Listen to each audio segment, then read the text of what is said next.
Hi, I'm Chin from IBM. Hi, I'm Ted from IBM. I'm going to talk about JanusGraph performance, specifically related to inserting vertices and edges. I'll talk about the query performance and the lessons learned. All right. Hello, everyone. My name is Chin Huang. I have Ted Chen here with me, and also Yi-Hong Wen in the audience. We're from the IBM Open Tech and Performance team. Today, we're going to talk about Scylla's performance, along with Cassandra and HBase, all open source NoSQL databases.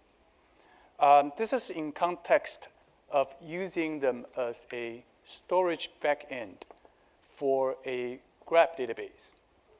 So we will go over a quick overview about this graph database, and then share with you the scenarios and results, being write-only first, and then read and write, and read-only.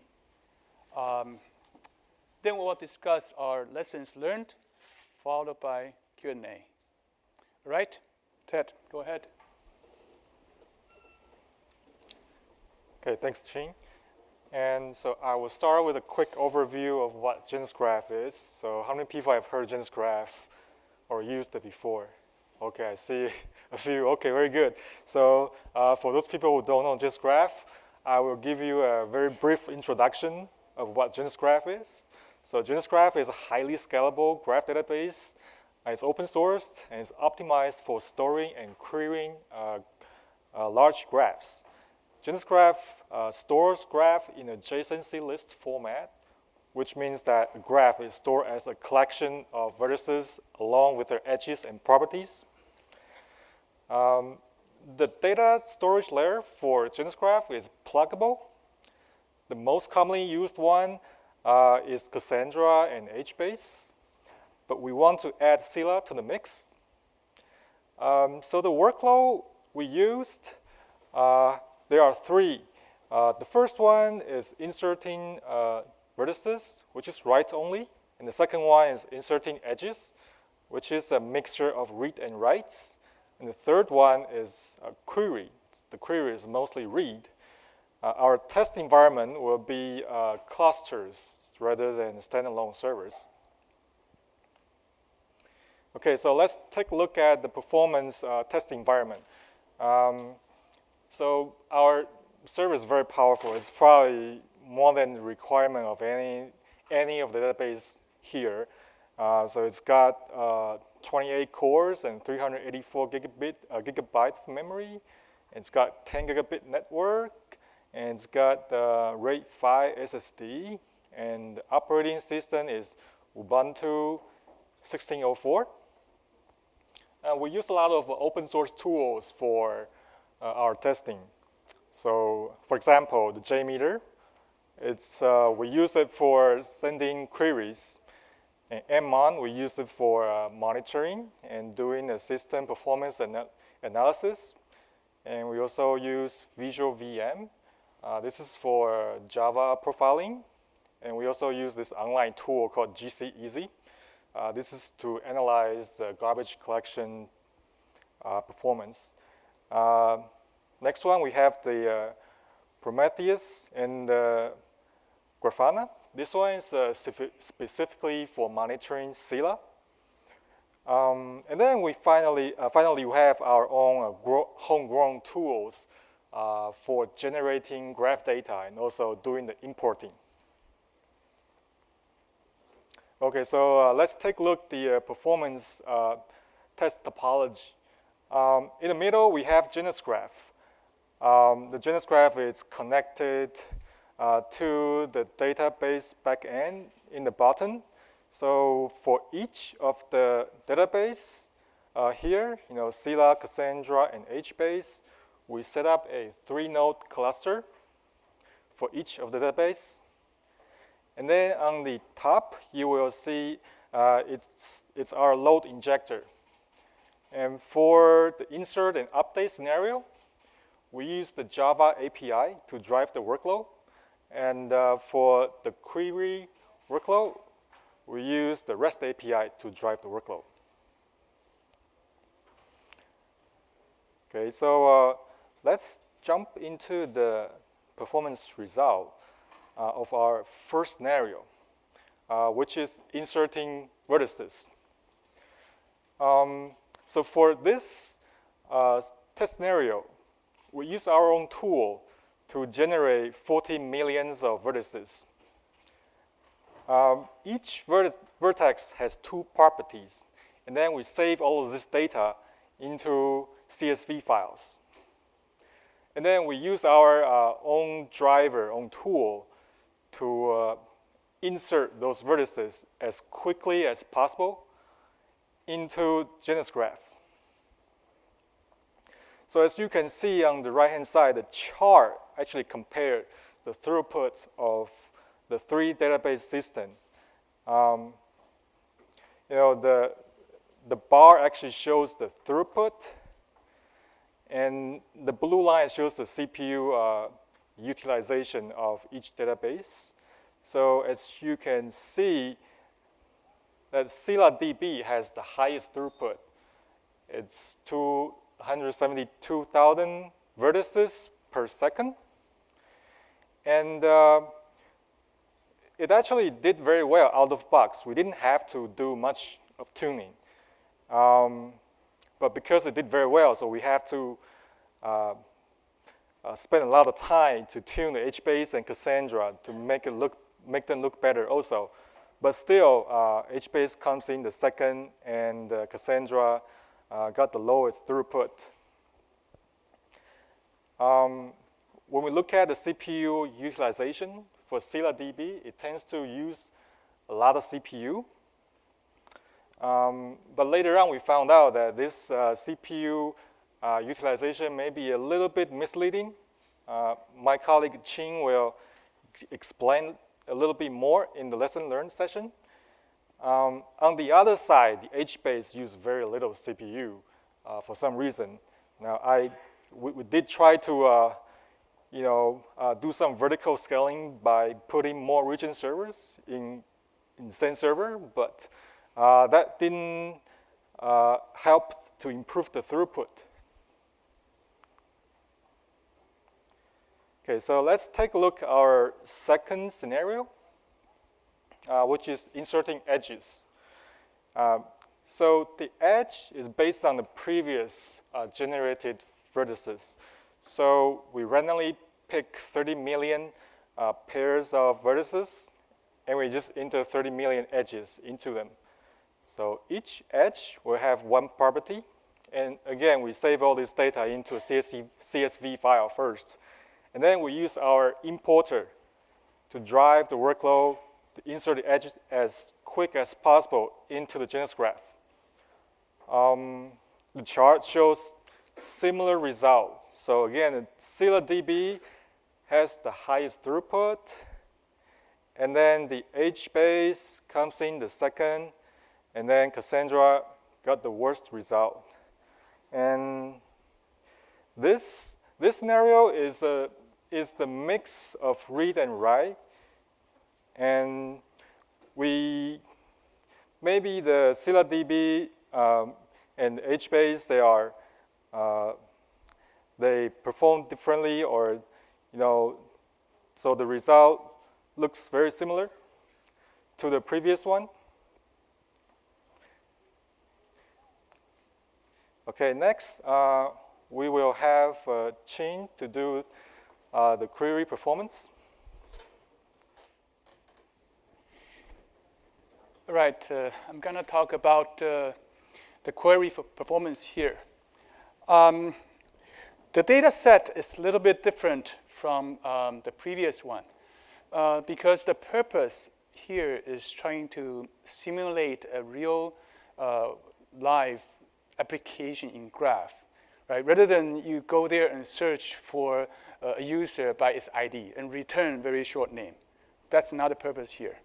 We're trying to see under a real use with a complex query, how much each database can handle in terms of like transactions per second, right? In our 3-node configuration, right?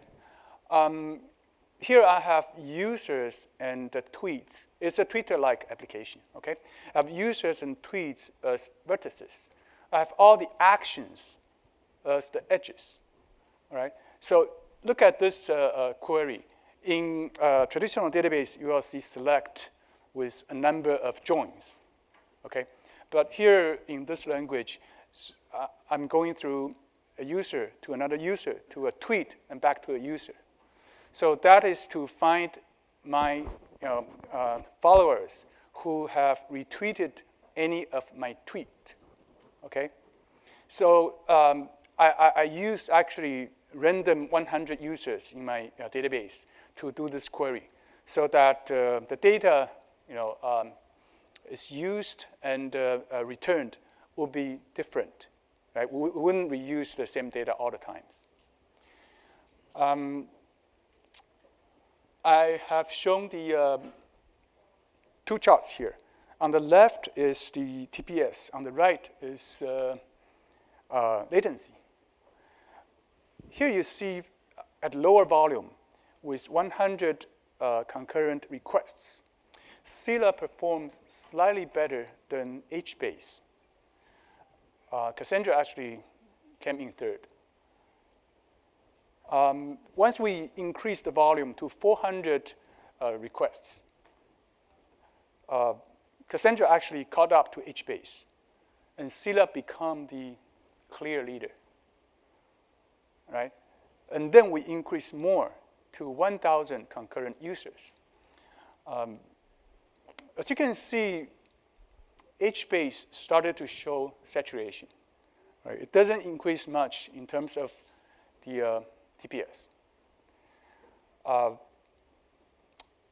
Scylla keeps about, I would say, 72% better performance than Cassandra. We actually ran a higher volume than this, than 1,000. We saw saturation for both Cassandra and Scylla at almost the same time. I didn't show the results here, okay? So what do we learn from the other chart? That's the latency chart. Okay. This gives you some idea when you have this kind of practical queries. You have certain SLAs, right? For instance, you want to support 100 concurrent requests for less than 500 milliseconds response time. Actually, any database here would do the job. Right? All of them are under 500. But once you determine to support 400 users, looks like Scylla is the only choice, right? Of course, certain application require higher volume, let's say 1,000 concurrent users. With Scylla 3 nodes, okay, you can get to sub-second, end-to-end response time. If that's not good enough, I think it's time to consider adding more system resources, right? So you can scale out more. So those are the things we learned from this exercise, running a real-world use case, rather than just pumping in as many requests as possible. Okay, makes sense? Next, I'll just go over a few things we learned from this whole exercise. Okay, we all know all 3 databases supports clustering and the scale out. We found is Scylla the easiest one to do the clustering. Okay, especially when you add multiple nodes to a cluster, it's fairly easy. And the second thing, of course, we all know, it's self-tuned. We actually didn't have a whole lot of experience in Scylla at the beginning, right? So we didn't tune much, okay? Right? We didn't find any documentation about tuning either. Right? So we didn't touch the cache setting or compaction strategy or compression. Of course, there's no JVM setup either. Right? It seems to work quite well for us. We also found the load balancing works quite well for our case. And later on, you'll see it's an issue for a different database. And the next one is even at lower volume, we saw Scylla is using quite high CPU. For instance, for my 100 user case, it's using like 90 to 91% CPU. So we got a little scared at the beginning. We thought, okay, it's only 100 users, you use already 90. So how can you scale more, right? And then we realized this is not true representation of the saturation of the system, right? That's just the way I believe Scylla utilize the system resources. I'm pretty sure that's for the purpose of getting better performance, like adding more cache, more synchronization, right, between nodes. So when we say it's misrepresentation, we also found this very nice monitoring tool. From there, we can see a lot of performance insights. Not only the utilization percentage, but also like cache misses and hits.